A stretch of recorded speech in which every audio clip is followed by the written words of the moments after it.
don Porfirio Rodríguez. ¿Cómo se cuenta la historia de nuestro país? ¿Quién acomoda esa historia? Yo me he encontrado gente que dice que aquí no se ha podido decir la verdad porque los antitrujillistas, en los cuales yo me incluyo, no hemos dejado que se sepa la verdad. Que Trujillo, como dice Euclides Gutiérrez, escritor simpático y muy admirador de Trujillo en muchas cosas, aquí nadie tenía el poder de matar a esas tres mujeres y de urdir y llevar a cabo ese crimen que no fuera Trujillo. Y yo añado, y hasta Trujillo le dio trabajo. Vamos esta semana a hablar no de historia, pero sí de acontecimientos, de un hecho que ha marcado la historia de nuestro país en todo el sentido de la palabra, en el orden político y en el orden social. Y por eso nos hemos atrevido a invitar a alguien que tiene una gran referencia y ha sido parte del conocimiento de esta historia, que es don Porfirio Rodríguez. Y vamos a hablar sobre el asesinato, no la muerte, de las hermanas Mirabal. Así que vamos. Cayeron mártires patria, Minerva, María Teresa, patria, Minerva, María Teresa. Mis saludos y bienvenido. Muchas gracias. Don Porfirio Saludos. Rodríguez. Así que vamos. Pero tal y como le expresaba, hoy vamos a hablar de un acontecimiento, de un hecho de la historia de nuestro país, que no es solamente un hecho histórico. Que ahora el 25 de noviembre se conmemoran 62 años del asesinato de las hermanas Mirabal, pero también hay una generación que está viviendo el proceso de que se celebra el Día Internacional de la No Violencia contra la Mujer. Y eso, en los tiempos de tanta comunicación, pero también de tanta ligereza de tratar ciertos temas, yo siento que puede confundir a nuestra población. Así es. ¿Cómo observa y cómo recuerda Porfirio Rodríguez y valora a la vez este acontecimiento? Sí. Bueno, ante todo, muchas gracias por tu invitación y estoy muy contento y muy... Primera vez que estoy, digamos, grabando un programa dentro de un vehículo. Bueno, esa es la novedad. Mi hermano y yo incluso tuvimos un programita que duramos 3 años, todos los sábados en la noche, que se llamaba Ciudadanía y Medio. Pero en los años 90 tuvimos un programa. Y bueno, me ha tocado en distintas oportunidades, sobre todo ir a programas para el tema histórico de la época más o menos de Trujillo. Por hecho, yo fui 15 años presidente de la Fundación de Héroes de Constanza Maimón Estero Hondo, que mantiene la memoria de la expedición de junio, del 14 de junio del 59, que marcó un hito en la historia del siglo XX y para muchos historiadores fue el principio del fin de la dictadura de Trujillo. Ese junio del 59, que la dictadura ya tenía 29 años en el poder y que a partir de ahí pues se fue dando un proceso de, digamos, inquietudes, de un proceso de... donde se inicia la valentía de enfrentar a Trujillo. Exacto. Porque realmente habían hechos que se presentan, se señalan, pero muy tímidos. A Trujillo lo combatieron desde antes de llegar al poder, desde el año 30, ya había gente que se le enfrentó. Pero supo él tolerar todas esas resistencias, suprimir y matar a cuanta gente quiso a lo largo de esos 29 años. Pero en el año 59, primero hay un hecho político, que hay que estar el autor lavado, no sé si, hay un hecho político en el año 29 de la dictadura, es decir, en el año 1959, que alteró el mapa político regional y a su vez la política interna dentro del país, que fue la Revolución Cubana. La juventud de hoy día, de algo que ocurrió ya hace más de 63 años, la Revolución Cubana, impactó a toda América Latina. La juventud de hoy día no tiene idea de lo que fue el impacto que causó en la psiquis, en el ambiente y en los círculos políticos de toda América Latina, desde México hasta Argentina, el logro, el triunfo de esa revolución en la que un grupo de guerrilleros revolucionarios derrocan una dictadura como la de Fulgencio Batista. Eso fue el 1 de enero. El 1 de enero del 59. Incluso hay esta escena como en la película del Padrino, Padrino parte 2, donde reproducen la escena de la noche vieja del 58, el 31 de enero del 58, para amanecer 1 de enero del 59, cuando en una fiesta en el Palacio en Cuba, que esa escena la filmaron aquí en el Palacio nuestro, Sí. en el Palacio de Gobierno del país en los años 70, la segunda parte del Padrino, y recrean esa fiesta donde comienza como a medianoche el murmullo y después el escándalo en la fiesta de que el dictador de Cuba salió corriendo esa noche, se montó en un avión con su gente y se fue de Cuba. Bueno, que fue para Santo Domingo. Exacto, que vino. y para donde salió corriendo y salió huyendo fue para la República Dominicana a asilar y a buscar, a meterse debajo del ala de Trujillo. Bueno, ese hecho, Gran fracaso de él. no, y después Trujillo le torsionó, le hizo buscar $2 millones de dólares, y que para que le devolviera, porque Trujillo le había dado armas al gobierno cubano. Y hay una anécdota de que cuando Trujillo le dice, bueno, y el dinero y las armas, Batista le dijo, bueno, general, esas son deudas del gobierno cubano. Y Trujillo le dijo, del gobierno cubano, y Fidel me va a pagar ese dinero me lo tiene que buscar usted. Y lo tuvo secuestrado hasta que le buscó como $2 millones de dólares. Pero bueno, ese hecho, el inicio del año 59, fue un fulgorazo que sacudió el continente, y a un sector que más sacude es a los exiliados dominicanos. Y los exiliados dominicanos en Cuba, en Venezuela, en todas partes, en Nueva York, ven ya con la caída de Batista en Cuba y la simpatía que tenían con Fidel y Fidel con los dominicanos, de que esta era la coyuntura para intentar de nuevo contra Trujillo, porque habían habido 2 expediciones fracasadas, la de Cayo Confite en el 47 y la de Luperón en el 49. Correcto. Entonces, fíjense que cae Batista, como tú señalabas, el 1 de enero del 59 cae el dictador Batista en Cuba, y los expedicionarios dominicanos están llegando el 14 de junio, fecha que después se volvió emblemática, el 14 de junio.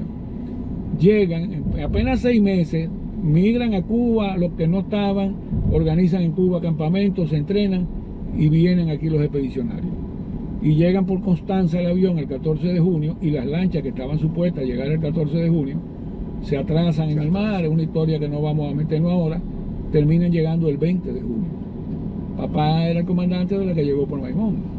Y Jiménez Moya, que aquí todo el mundo conoce la avenida Jiménez Moya, que debería ser desde el Centro de los Héroes hasta la Kennedy, pero llega hasta la Bolívar, la Jiménez Moya, que más arriba era Churchill, La Winston Churchill. era del comandante en jefe de la expedición, Enriquito Jiménez Moya.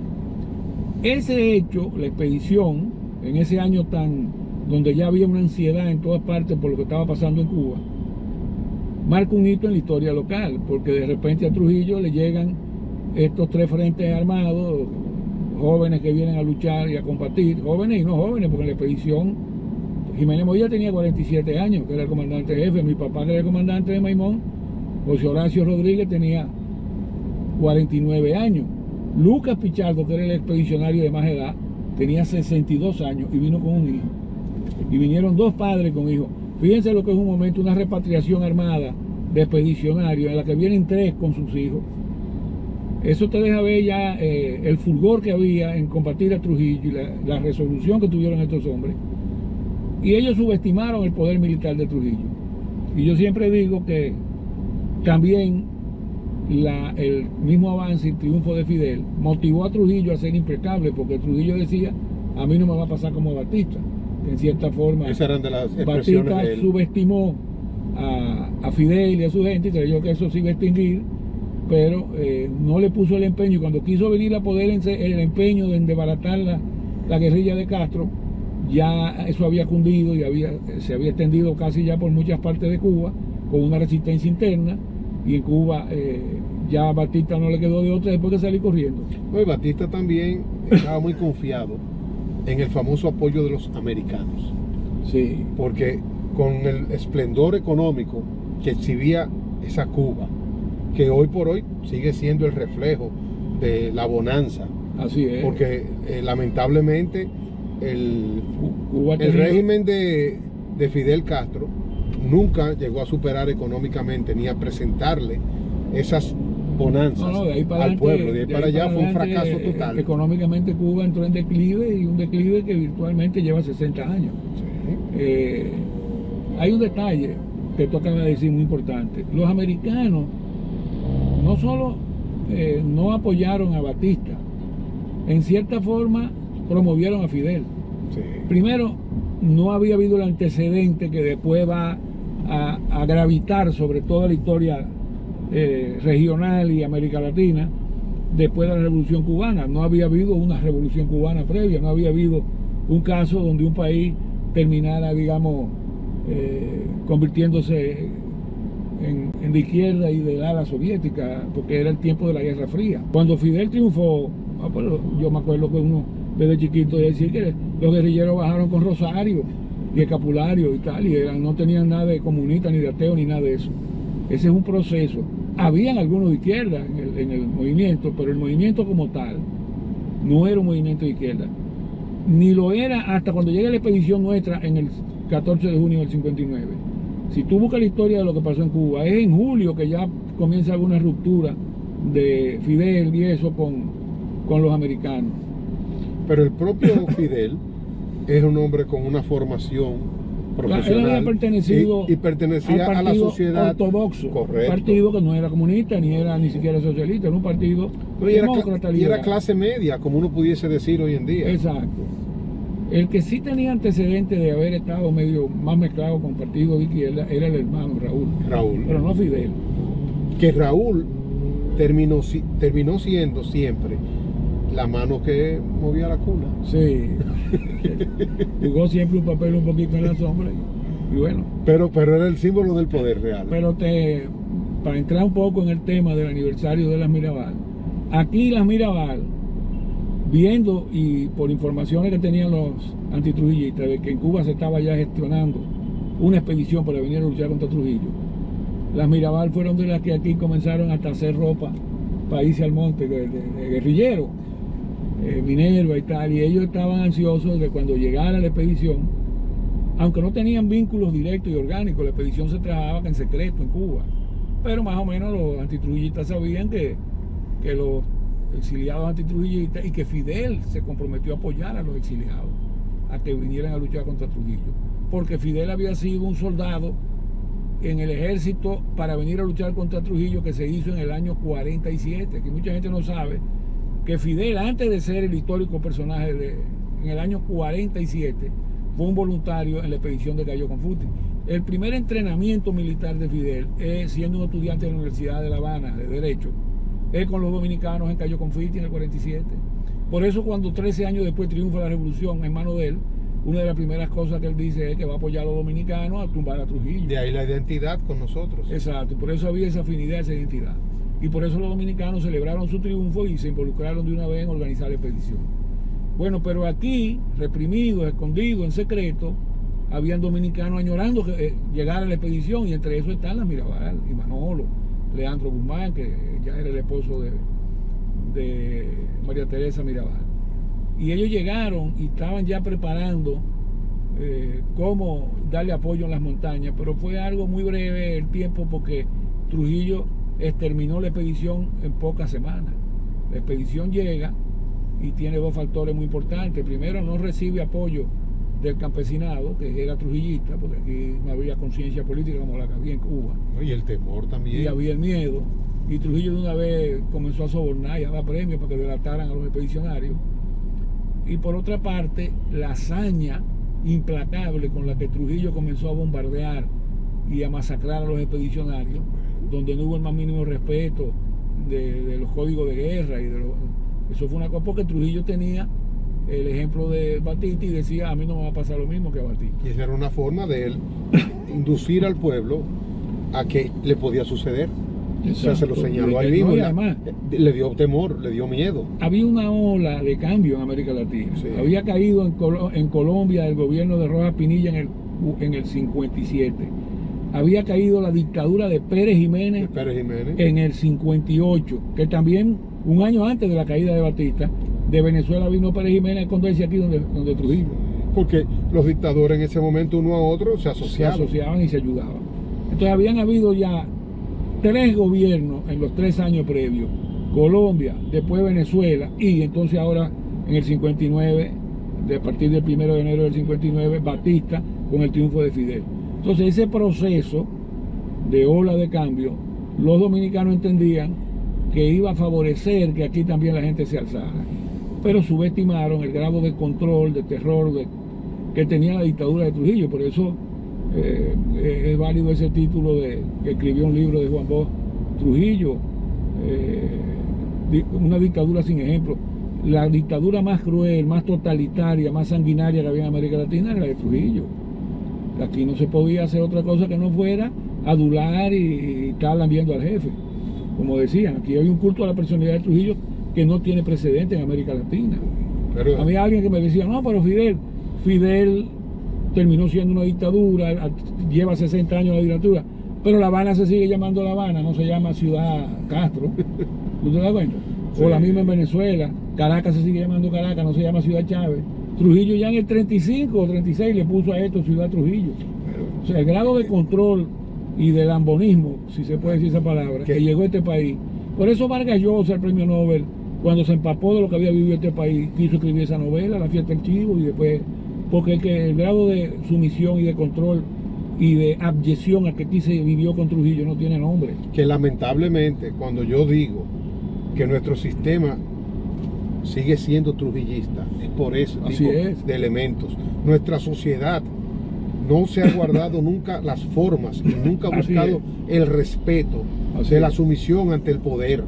Así es. Y todavía hoy, en una supuesta democracia que nosotros vivimos, y digo lo de supuesta porque esos códigos todavía dicen mucho de lo que es nuestra democracia. Hemos tardado mucho en ir, lamentablemente, digamos, construyendo una democracia que todavía es muy precaria y muy defectuosa y muy, digamos, empapada en esas prácticas trujillistas. Son faraónicos los que llegan aquí a cualquier puesto del Estado, cualquier nivel. No importa que sea presidente. Un ejemplo que siempre a veces pongo cuando surge ese tema: Lila Alburquerque, cuando fue presidente de la Cámara de Diputados, que es un poder autónomo del Estado, no, aquí no podemos votar hasta que no consultemos a nuestro líder, al doctor Balaguer. Una muestra de caudillismo y de no tener sentido de la separación de poderes. Y del rol que ella como diputada realmente tenía que servir. Y de presidenta de la Cámara de Diputados. Y hasta que no iba, y Balaguer enfermo, no lo dejaban ni morirse en paz, iban a consultar lo que dijera. Eso es trujillismo en su máxima expresión. ¿Por qué? Porque hasta lo que diga el jefe. Y eso todavía existe, todavía las líneas de partido es parte de la tradición. A esperar a ver qué dice. No, han supeditado las funciones públicas. Aquí primero es la orden partidaria, antes de lo que es un congreso tomando una decisión. Entonces, esas distorsiones tan vivas. Sí. Nuestra democracia, que alguna gente dice, no, que Trujillo fue el que hizo el Estado moderno. Yo digo, Trujillo falseó el Estado moderno, porque era un Estado de opereta, como esa película donde tú ves que tú crees que está en un pueblo y lo que hay son un decorado, y detrás del decorado unos palos aguantando la fachada. Sí. O sea, Trujillo hizo eso con todas las instituciones del Estado. Había nominalmente un Congreso, una Cámara de Diputados, una cosa, y eso era todo una falacia. Y quienes pertenecían a ella eran bajo su control, señalados, como muchas veces. Y él quitaba y ponía senadores. Yo digo que en ese aspecto Trujillo fue un dictador peor que Franco, o que Hitler, o que cualquiera de esos bárbaros, porque esa gente desbarataron el Estado, no había poder, y lo asumía el caudillo, el dictador. Aquí existió la caricatura. Exacto. ¿Por qué? Porque Trujillo tenía que hacer todo ese teatro, toda esa opereta digamos de Estado moderno para, frente a los norteamericanos, que eran sus apoyadores y sus mentores, decir, no, aquí hay democracia y que él es un defensor de la democracia. Y entonces había Cámara de Diputados, Corte Suprema, y todo estaba supeditado al poder de él. Y mucha gente todavía señala. Y hay gente que cree que él creó todo el Estado moderno, ¿no? ¿Verdad? No, falsificó el Estado moderno. Y mucha gente que habla de que Trujillo era tan sabio que se supo rodear de los grandes talentos. Pero muchos de esos talentos, lamentablemente, claudicaron ante el Así poder, es, así es. y en vez de hacer una función social y de patriótica, y no Así es, patriótico así para es. que se condenaran y se colgaran en el altar de la patria, sino para que realmente nosotros construyéramos un país con menos dependencia Así de es. esas figuras del Estado. Así es. ¿Mm? Uno de los capítulos más vergonzosos de nuestra historia es cuánta gente educada y talentosa se plegó al régimen, le hizo el juego al régimen, comenzando con Balaguer, que era un abogado con posgrado y le hace el juego a todo eso de una manera abyecta. Yo digo que esa gente son más deleznables, hasta más criticables que cualquier sargento de esos asesinos del CIN, porque eran gente sin ningún tipo de educación y ya, digamos, cribados en esos roles, pero que gente educada, que viajó, y entonces esta zona de la capital está llena de calles con esos nombres trujillistas, por una labor que hizo Fonbernal y el otro Alilo Paulino, de concejales, en regidores en el consejo, que calladamente fueron poco a poco, porque eran gente que tenían sus méritos también. ¿No? Para que esta nueva generación No conozca conozca la realidad Exacto. de Y entonces, quiénes fueron los que construyeron lo que hoy existe. claro, así mismo es. Por eso la dictadura de Trujillo tiene muchos aspectos que no han sido debidamente ponderados. Y entonces tú te encuentras con que un nieto de Trujillo sin ningún mérito, para nada, porque yo cuando primero lo vi con cierta simpatía, porque es un muchacho que nació después de caída la dictadura, pero tú poco a poco comienzas a ver lo que dice y lo que habla, y tiene el tupé de decirnos en un programa de televisión, porque lo he visto más de una vez decir, que Trujillo no fue que mandó a matar a las Mirabal. Oye, decirle, tú aspiras a ser un dirigente en tu país y públicamente dices y reiteras una mentira más grande que la catedral, porque decir en televisión a los dominicanos que no fue Trujillo que mandó a matar a las Mirabal, hay que ser muy caradura para decir algo así. O desconocedor de la historia. No, pero él sí tiene que conocer la Sí, historia, pero- porque eso lo podría decir, qué sé yo, un muchacho criado por él, nieto de Trujillo, y No, y sabe. en el caso de Ramfis, yo diría que lamentablemente su rol político no fue bien organizado. Porque lo primero es que él puede ser un heredero de bienes, como naturalmente sucediese. Claro. Pero en el caso de él no es heredero de las acciones de su abuelo. Claro. Entonces, Cuando a él le conviene, él lo dice, y ciertamente tú no puedes culparlo a él por ser nieto de Trujillo. No. Y más bien uno debería estar hasta dispuesto a darle el beneficio de la oportunidad y la duda quizás de reivindicar parte de lo que puede ser la sombra y los malos, digamos, acciones de Trujillo. Pero si tú, antes de tú llegar a nada, estás diciendo que no fue Trujillo que mandó a matar a las hermanas Mirabal, primero una mentira insostenible. Y yo me encuentro gente que la quiere creer o que se la cree. Yo me he encontrado gente que dice que aquí no se ha podido decir la verdad porque los antitrujillistas, en los cuales yo me incluyo, no hemos dejado que se sepa la verdad. Y yo digo, pero hay que ser muy manipulador y, para no decir estúpido, malintencionado, para decir que los antitrujillistas no hemos dejado que se sepa la verdad. Porque este país, después de Trujillo, después del gobierno de Bosch, que venía del exilio y que tú pudieras decir que era antitrujillista, un antitrujillista que cuando llegó al poder lo primero que dijo fue borrón y cuenta nueva, no puso la cosa en su lugar, Que ni reprimió, a sino eso que se le se lavó la señala. mano de eso y dijo borrón y cuenta nueva. A ese borrón Ese y es el cuenta más nueva antitrujillista. se Ese es el habla más antitrujillista del gran periodo. daño que se le hizo a Así este mismo es, país. porque aquí había que sancionar a mucha gente, por eso quedó en un limbo. Y después en el 66, 4 años después, ¿quién llega al poder? Balaguer, ministro de Trujillo, los 30 años y el último de los presidentes títeres. ¿Y cuánto tiempo gobierna Balaguer? 1 año, 2 años, ¿no? Gobierna 12 años. primero 12 años y después 10. Entonces, ¿cómo puede alguien Pero lo pensar? peor ahí, con el perdón, Porfirio, algo muy básico. Los bienes de Trujillo, ¿dónde están? ¿Quiénes son los herederos de esos bienes? Bueno, se supone que esos bienes pasaron al país. Al Ahí Estado. sí, al Estado. Entonces, ¿cómo se fue luego utilizando y repartiendo esos bienes? El mismo, digamos, régimen corrupto, en la búsqueda, como dicen siempre, Y los mismos del protectores clientelismo político. y los mismos actores principales de las maldades Claro. y de las cosas condenables Y- de la era de No, y Trujillo. gobiernos como el de Balaguer y como los que vinieron después con el PRD, terminaban siendo los primeros que a través de la corrupción toleraban que poco a poco se fueran cogiendo todas esas tierras del CEA. Yo diría y todos esos bienes. que en nuestros, del 66 hacia acá, estamos hablando de 56 años de democracia, ¿verdad? Sí. Por lo menos de elecciones participativas, para no decir de Y democracia. una democracia nominal. Y una democracia nominal. Precaria. Todos los gobiernos han actuado en base a lo que es ese trujillato. Así es, así es. Todos, de una u otra forma. Y algunos inclusive han sido cómplices por temor a que a ellos le puedan recriminar o los puedan sacar del poder. Porque Así es. hasta ahí se nos vendió con los 7 meses de Juan Bosch, que no, que eran tan fuertes que lograron sacar a Juan Bosch del poder.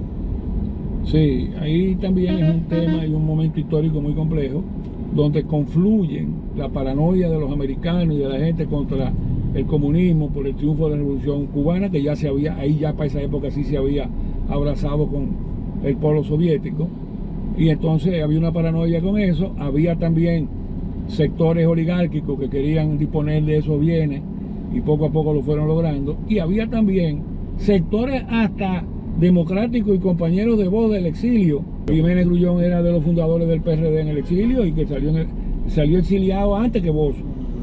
Y bueno, Jiménez Grullón termina en un partido que apoya el golpe, y él después fue de los pocos que admitió que fue un error histórico y que hizo algún mea culpa, pero terminó apoyándolo. El mismo Miguel Ángel Ramírez Alcántara, mi tío abuelo materno, apoyó el golpe viniendo del exilio, habiendo estado con Juan Bosch en Cayo Confite. Ahí vienen entonces los conflictos personales. Bosch fue siempre un tipo muy polémico que de alguna manera terminaba agenciándose mucha resistencia, pero uno de los capítulos más vergonzosos en esta historia fue el golpe a Bosch, después que Bosch llega al poder. Pero volviendo a las finales de Trujillo y el crimen de las Mirabal, que es lo que vamos a conmemorar en los próximos días, el 25 de este mes de noviembre, te decía que uno ve cosas tan incongruentes y tan chocantes, que este nieto de Trujillo en televisión diga que no fue Trujillo, que quienes mataron a la Mirabal fue un complot en el que estaba Amiama.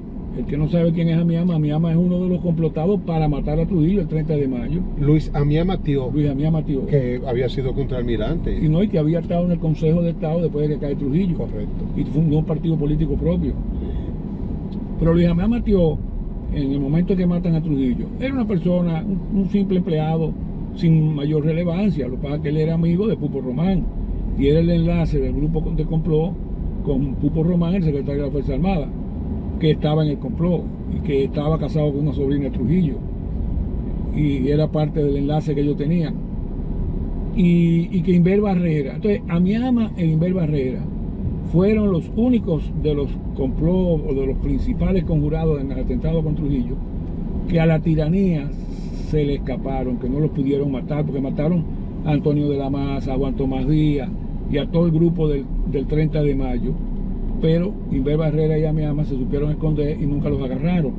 Por eso cuando cae la tiranía y quedan vivos, pues Johnny Abe, que era uno de los cerebros perversos de la tiranía y que fue de los que dirigió parte de la represión para matar a los complotados, tenía la frustración de que se le habían quedado vivos esos dos. Como no los pudo matar, porque ya cayó la tiranía y estaba en el exilio, como no los pudo matar, me imagino que dijo, bueno, no lo pude matar, pero lo voy a calumniar. Y entonces Johnny Abe es el que se inventa y pone a circular la versión de que Inver Barrera y Amiama, complotado con Pupo Román, que era el secretario de la Fuerza Armada, y entonces Ranfito dice, que eso nunca he visto que lo dijera Johnny Abe, pero se lo inventan posteriores, que en connivencia con la CIA organizan el asesinato de las Mirabal. Bueno, eso es una mentira más grande que una montaña. ¿Por qué? Porque ya el que dice eso y lo cree no tiene la ubicación y el contexto histórico del momento en que matan a las Mirabal. En el caso de Johnny Abe, recordamos que en este programa, en una conversación que sostuvimos con Tony Raful, hablamos de que se nos informó hace muchos años, a mí en el año 1997 y 98, Sí. por Gloria Bolaños, doña Gloria Bolaños, que residía en los Estados Unidos, Miami específicamente. Había sido Miss Guatemala en los años 50. Correcto, que vino al país en el año 56, 57. Nos informó que Johnny Aves estaba vivo. Sí, esa versión tiene lógica. Yo creo que es muy probable que todo el episodio en que Johnny Aves murió en Haití... Es que nunca apareció el cadáver ni de él ni de la familia. Pero de ahí a que esté vivo todavía, hasta los años 2000 y tanto, porque ya esa parte habría que ver. Ya es más difícil. Ahora, que quedara vivo, eso sí yo lo creo que es muy probable. Sí. Que él quedara vivo y se pasara 20 o 30 años después, escondido, con personalidad y nombre falso y eso. Porque, no, y protegido también protegido por aquellos, y por los mismos americanos. Correcto, aquellos que en su momento él le sirvió. Así es. Porque él le sirvió. Aquí hay casos. No, y los americanos no tienen vergüenza, ni moral, ni escrúpulos. Los asesinos de las Mirabal recibieron asilo y después residencia y ciudadanía americana. Uno de los principales asesinos vivió en Boston hasta los años 90 y tanto, o bueno, hasta no hace tanto. ¿Cuál fue el contexto de ese momento para la muerte, para determinar el asesinato de las Mirabal? Bueno, ahí voy, porque me ha tocado muchas veces explicar y demostrar que es un absurdo decir que fue Inver Barrera. Inver Barrera ya ni estaba en el ejército, había sido militar y había sido gobernador de Puerto Plata. Pero en el momento que matan a Trujillo, él estaba fuera de eso y tenía un hermano, segundo Inver, preso en La Victoria. Incluso la versión esa que se inventaron a veces confunde a Antonio Inver Barrera, el que participa la noche del 30 de mayo en el ajusticiamiento a Trujillo, con segundo Inver, que estaba preso en La Victoria cuando ajustician a Trujillo. Tan es así que segundo Inver y a Sánchez Sanjay, Augusto Sánchez Sanjay, están en La Victoria. Rafael Augusto Sánchez. Rafael Augusto Sánchez. Lo matan en La Victoria al otro día de la muerte de Trujillo, porque él y segundo comenzaron a vocear: se acabó esta vaina, mataron a Trujillo, porque ya había llegado la noticia. Y el jefe de La Victoria llamó a Pulpo Román: mira, aquí está el segundo y el otro voceando que mataron a Trujillo. Y como Pulpo Román estaba en el complot, sospechó: cuidado si este Inver dice que yo estoy en esto. Y lo que le dice, por temor y protegiéndose, por temor, que los manda a matar. Es decir que, ¿cómo puede segundo Inver, que está preso cuando matan a Trujillo, haber estado dirigiendo el crimen de las Mirabal, cuando yo tengo el testimonio de antitrujillistas presos en La Victoria cuando estaba segundo Inver, cuando matan a las Mirabal? Sin ir muy lejos, el suegro mío, el ingeniero Carl Grullón, acababa de salir de la cárcel y dejó a segundo en la cárcel. Cuando los días que matan a la Mirabal, todavía segundo seguía en la cárcel. Entonces, el disparate absurdo de que segundo Inver o de que Antonio Inver participara en ese crimen, uno consigue gente que lo cree. Incluso yo a veces le digo: no me crea a mí, mira lo que dice Euclides Gutiérrez. Euclides Gutiérrez, que es un historiador, que escribió un libro sobre Trujillo, no, y que yo lo conozco que se bien. confesa trujillista. Y exacto, él mismo admite su simpatía con Trujillo, porque Trujillo lo nombró senador en el año 60 y era hijo de un militar trujillista. Y aunque es de los dirigentes del PLD, no esconde su simpatía con Trujillo. Y no obstante, él escribió un libro bastante, digamos, acucioso y con mucha información. Y en muchos aspectos tú puedes decir que es bastante objetivo, porque él critica y señala muchos de los crímenes de Trujillo. Fue profesor mío en el CUB en el año 70. Yo lo trato siempre con mucho respeto porque fue mi profesor y sabe mucho de historia. Políticamente tenemos mucha diferencia, pero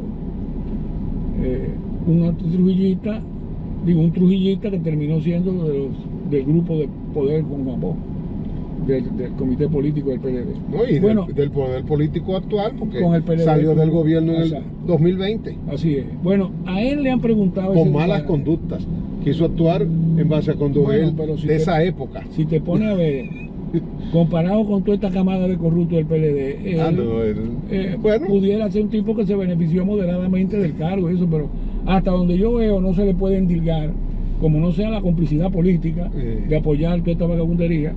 Pero él era... pero ahí es donde a él lo que más le critican es la que se estaba cogiendo la luz y hubo un escándalo aquella vez con eso. Casi nada. Sí, entonces, bueno, él diría, cualquiera de un barrio puede decir lo mismo porque no paga la luz. Exacto. Y él, además, no era una luz para una industria que gastara millones de kilovatios hora, la casa de él. Bueno, eso es como yo una vez he matado uno. que te pone a ver, por una chilata como esa, no tenía necesidad de No, eso. hombre, no.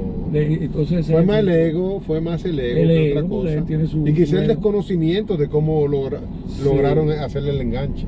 Bueno, a él le han preguntado ¿qué usted cree de eso? Que fue la CIA y que fue a Miama o que fue Pupo Román que mataron a la Mirabal para hacerle un daño a Trujillo. Y él, que es digamos, un nostálgico de la era trujillista, él una vez se ofendió conmigo porque yo dije eso. ¿Te pones a hablar de mi libro? Me dijo. Y yo, no, profesor. Oye, él cuando le han preguntado eso, ha dicho, mira, el que diga que no fue Trujillo, que fue que Pupo Román, en vez de lo que sea, primero, no sabe de lo que está hablando y no tiene idea de cómo se vivía en este país. Aquí el único que podía matar a las Mirabal era Trujillo, porque era el único que tenía los hilos del control.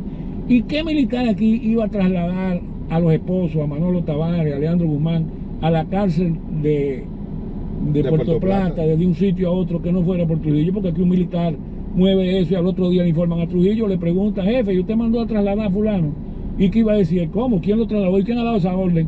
Y alguien osara dar una orden para pasarle por arriba y al otro día estaba destituido, amonestado y preso también. O sea, Trujillo era un hombre muy celoso de su poder. Y el poder sobre qué se hacía con los presos políticos era un coto cerrado de su propio y exclusivo uso personal. Palabras más o palabras menos, lo decía Euclides Gutiérrez, que aquí nadie tenía que no fuera el mismo Trujillo. Pero además el que dice algo así, y es parte de lo más importante que yo quería llegar, dice y asume o le da la gana o quiere creer eso sin ver el contexto del momento en que matan a las Mirabal, que se cumplen ahora estos 62 años. A las Mirabal la matan un 25 de noviembre de 1960. ¿Y qué estaba pasando en el país en ese momento? En ese momento ya hacía más de 3 meses que la OEA, la Organización de Estados Americanos, incluyendo al mismo Estados Unidos, habían impuesto unas sanciones a Trujillo en agosto del 60 por el atentado que le había hecho Trujillo a Rómulo Betancourt, el presidente de Venezuela, que nada más tenía un año y pico en el poder, desde el 58 al 60, casi 2 años. Entonces el atentado que le hace Trujillo a Betancourt, el presidente de Venezuela, desató una conmoción política. ¿Por qué? Porque estamos viendo un caso donde una bomba explota y un presidente con la mano quemada y el chofer muerto y tal, y después cuando se investiga eran unos enviados por Trujillo. Entonces, a los americanos que toda la vida han apadrinado a Trujillo, se le encontraba en una situación muy embarazosa que el protegido de ellos cometa esa barbaridad, en un momento que los americanos lo que están es tratando de conciliar apoyo de Costa Rica, Venezuela, México, para establecer sanciones contra Castro. Porque Castro nada más tenía, en noviembre del 60, casi 2 años en el poder, porque había llegado el 1 de enero del 59. En ese contexto regional, los norteamericanos ya habían apoyado las sanciones y ya Trujillo hedía. Ya Trujillo a nivel regional, hasta sus propios funcionarios, ya estaban atemorizados porque veían que no le quedaba mucho al régimen. Yo me he encontrado gente que dice que aquí no se ha podido decir la verdad porque los antitrujillistas, en los cuales yo me incluyo, no hemos dejado que se sepa la verdad. Y yo digo, pero hay que ser muy manipulador y, para no decir estúpido, malintencionado, para decir que los antitrujillistas no hemos dejado que se sepa la verdad. Porque este país, después de Trujillo, después del gobierno de Bosch, que venía del exilio y que tú pudieras decir que era antitrujillista, un antitrujillista que cuando llegó al poder lo primero que dijo fue borrón y cuenta nueva, no puso la cosa en su lugar, que ni reprimió, a eso se le se señala. lavó la mano de eso y dijo borrón y cuenta nueva. A ese borrón Ese y es el más cuenta nueva antitrujillista. se Ese es el más habla antitrujillista del gran periodo. daño que se le hizo a Así este mismo es, país. porque aquí había que sancionar a mucha gente, por eso quedó en un limbo. Y después en el 66, 4 años después, ¿quién llega al poder? Balaguer, ministro de Trujillo, los 30 años y el último de los presidentes títeres. ¿Y cuánto tiempo gobierna Balaguer? 1 año, 2 años, ¿no? Gobierna 12 años. primero 12 años y después 10. Entonces, ¿cómo puede alguien Pero lo pensar? peor ahí, con el perdón, Porfirio, algo muy básico. Los bienes de Trujillo, ¿dónde están? ¿Quiénes son los herederos de esos bienes? Bueno, se supone que esos bienes pasaron al país. Al Estado. Ahí sí, al Estado. Entonces, ¿Cómo se fue luego utilizando y repartiendo esos bienes? El mismo, digamos, régimen corrupto, en la búsqueda, como dicen siempre, Y los mismos del protectores clientelismo político. y los mismos actores principales de las maldades Claro. y de las cosas condenables de la era de No, y Trujillo. gobiernos como el de Balaguer y como los que vinieron después con el PRD, terminaban siendo los primeros que a través de la corrupción toleraban que poco a poco se fueran cogiendo todas esas tierras del CEA. Yo diría y todos esos bienes. que en nuestros, del 66 hacia acá, estamos hablando de 56 años de democracia, ¿verdad? Sí. Por lo menos de elecciones participativas, para no decir de Y democracia. una democracia nominal. Y una democracia nominal. Precaria. Todos los gobiernos han actuado en base a lo que es ese trujillato. Así es, así es. Todos, de una u otra forma. Y algunos inclusive han sido cómplices por temor a que a ellos le puedan recriminar o los puedan sacar del poder. Porque Así es. hasta ahí se nos vendió con los 7 meses de Juan Bosch, que no, que eran tan fuertes que lograron sacar a Juan Bosch del poder. Sí, ahí también es un tema y un momento histórico muy complejo, donde confluyen la paranoia de los americanos y de la gente contra el comunismo por el triunfo de la Revolución Cubana, que ya se había, ahí ya para esa época sí se había abrazado con el polo soviético, y entonces había una paranoia con eso. Había también sectores oligárquicos que querían disponer de esos bienes y poco a poco lo fueron logrando, y había también sectores hasta democráticos y compañeros de voz del exilio. Jiménez Grullón era de los fundadores del PRD en el exilio y que salió exiliado antes que Bosch. Y bueno, Jiménez Grullón termina en un partido que apoya el golpe, y él después fue de los pocos que admitió que fue un error histórico y que hizo algún mea culpa, pero terminó apoyándolo. El mismo Miguel Ángel Ramírez Alcántara, mi tío abuelo materno, apoyó el golpe viniendo del exilio, habiendo estado con Juan Bosch en Cayo Confite. Ahí vienen entonces los conflictos personales. Bosch fue siempre un tipo muy polémico que de alguna manera terminaba agenciándose mucha resistencia, pero uno de los capítulos más vergonzosos en esta historia fue el golpe a Bosch, después que Bosch llega al poder. Pero volviendo a las finales de Trujillo y el crimen de las Mirabal, que es lo que vamos a conmemorar en los próximos días, el 25 de este mes de noviembre, te decía que uno ve cosas tan incongruentes y tan chocantes, que este nieto de Trujillo en televisión diga que no fue Trujillo, que quienes mataron a la Mirabal fue un complot en el que estaba Amiama. El que no sabe quién es Amiama es uno de los complotados para matar a Trujillo el 30 de mayo. Luis Amiama Tío, que había sido contraalmirante. Y no, y que había estado en el Consejo de Estado después de que cae Trujillo. Correcto. Y fundó un partido político propio. Pero Luis Amiama Tío, en el momento en que matan a Trujillo, era una persona, un simple empleado sin mayor relevancia. Lo que pasa es que él era amigo de Pupo Román y era el enlace del grupo de complot con Pupo Román, el secretario de la Fuerza Armada, que estaba en el complot y que estaba casado con una sobrina de Trujillo, y era parte del enlace que ellos tenían. Y que Inver Barrera, entonces Amiama e Inver Barrera fueron los únicos de los complots o de los principales conjurados en el atentado con Trujillo que a la tiranía se le escaparon, que no los pudieron matar, porque mataron a Antonio de la Maza, a Juan Tomás Díaz y a todo el grupo del 30 de mayo, pero Inver Barrera y Amiama se supieron esconder y nunca los agarraron. Por eso cuando cae la tiranía y quedan vivos, pues Johnny Abe, que era uno de los cerebros perversos de la tiranía y que fue de los que dirigió parte de la represión para matar a los complotados, tenía la frustración de que se le habían quedado vivos esos dos. Como no los pudo matar, porque ya cayó la tiranía y estaba en el exilio, como no los pudo matar, me imagino que dijo, bueno, no lo pude matar, pero lo voy a calumniar. Y entonces Johnny Abe es el que se inventa y pone a circular la versión de que Inver Barrera y Amiama, complotado con Pupo Román, que era el secretario de la Fuerza Armada, y entonces Ranfito dice, que eso nunca he visto que lo dijera Johnny Abe, pero se lo inventan posteriores, que en connivencia con la CIA organizan el asesinato de las Mirabal. Bueno, eso es una mentira más grande que una montaña. ¿Por qué? Porque ya el que dice eso y lo cree no tiene la ubicación y el contexto histórico del momento en que matan a las Mirabal. En el caso de Johnny Abe, recordamos que en este programa, en una conversación que sostuvimos con Tony Raful, hablamos de que se nos informó hace muchos años, a mí en el año 1997 y 98, Sí. por Gloria Bolaños, doña Gloria Bolaños, que residía en los Estados Unidos, en Miami específicamente. Había sido Miss Guatemala en los años 50. Correcto, que vino al país en el año 56, 57. Nos informó que Johnny Abe estaba vivo. Sí, esa versión tiene lógica. Yo creo que es muy probable que todo el episodio en que Johnny Abe murió en Haití... Es que nunca apareció el cadáver ni de él ni de la familia. Pero de ahí a que esté vivo todavía, hasta los años 2000 y tanto. Porque ya esa parte habría que ver. Es más verla. difícil. Ahora que quedara vivo, eso sí yo lo creo que es muy probable. Sí. Que él quedara vivo y se pasara 20 o 30 años después, escondido, con personalidad y nombre falso y eso.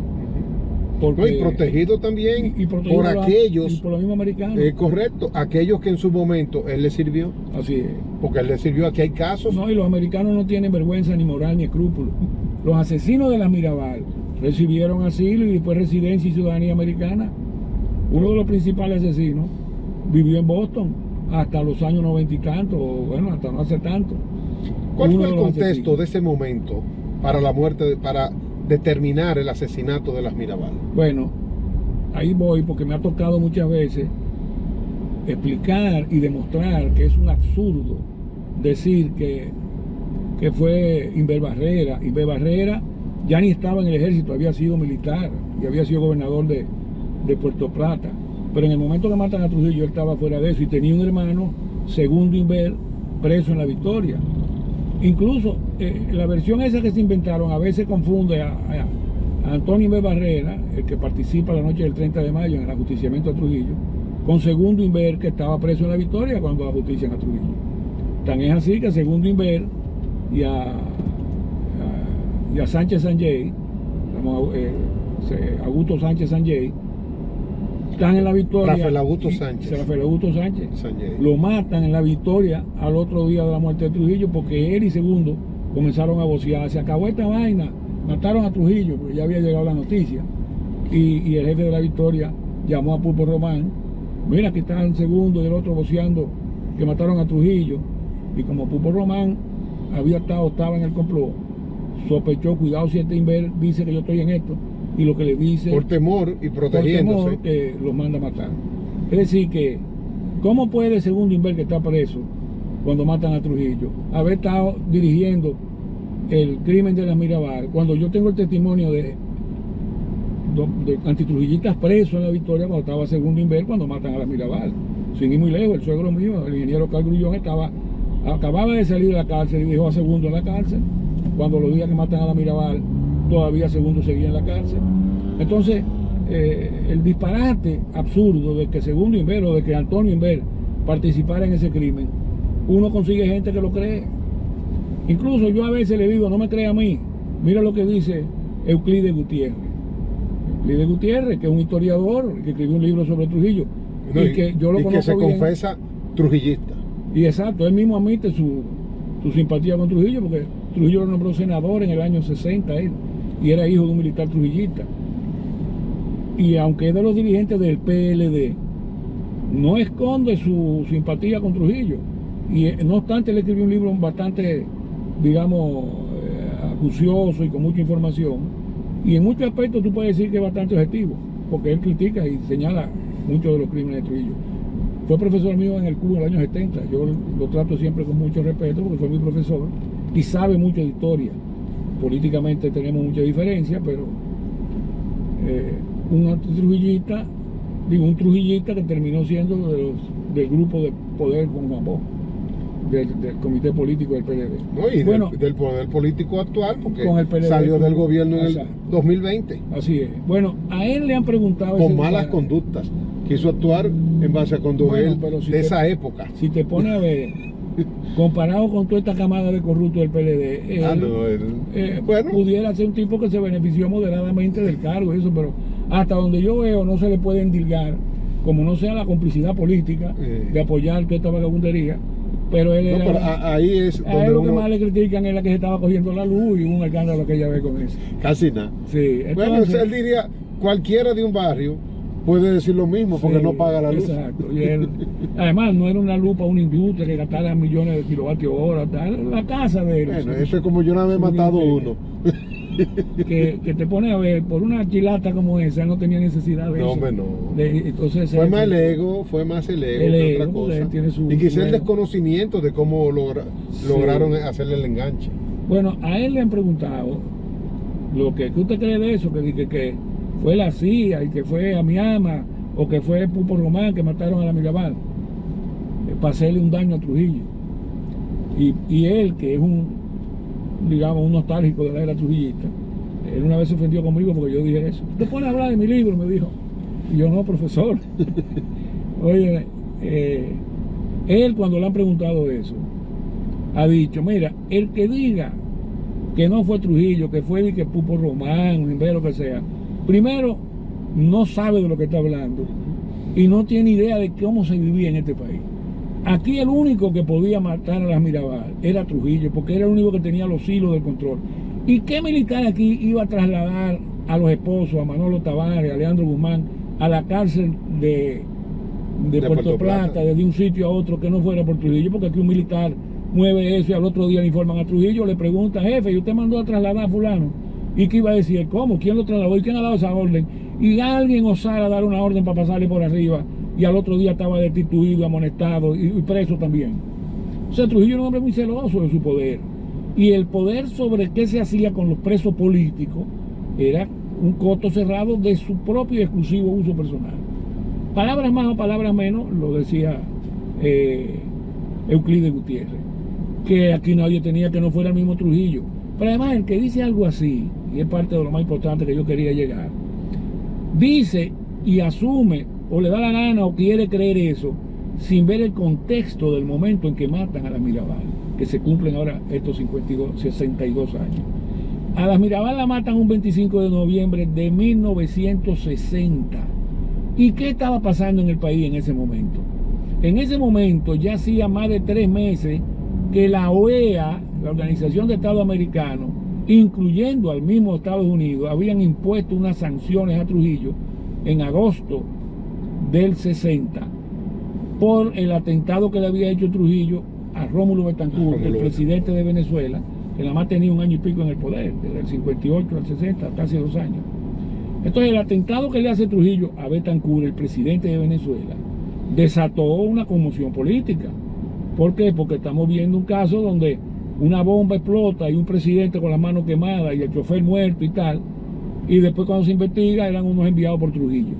Entonces, a los americanos que toda la vida han apadrinado a Trujillo, se le encontraba en una situación muy embarazosa que el protegido de ellos cometa esa barbaridad en un momento que los americanos lo que están es tratando de conciliar apoyo de Costa Rica, Venezuela, México, para establecer sanciones contra Castro.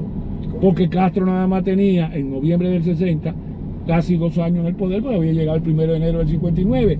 En ese contexto regional,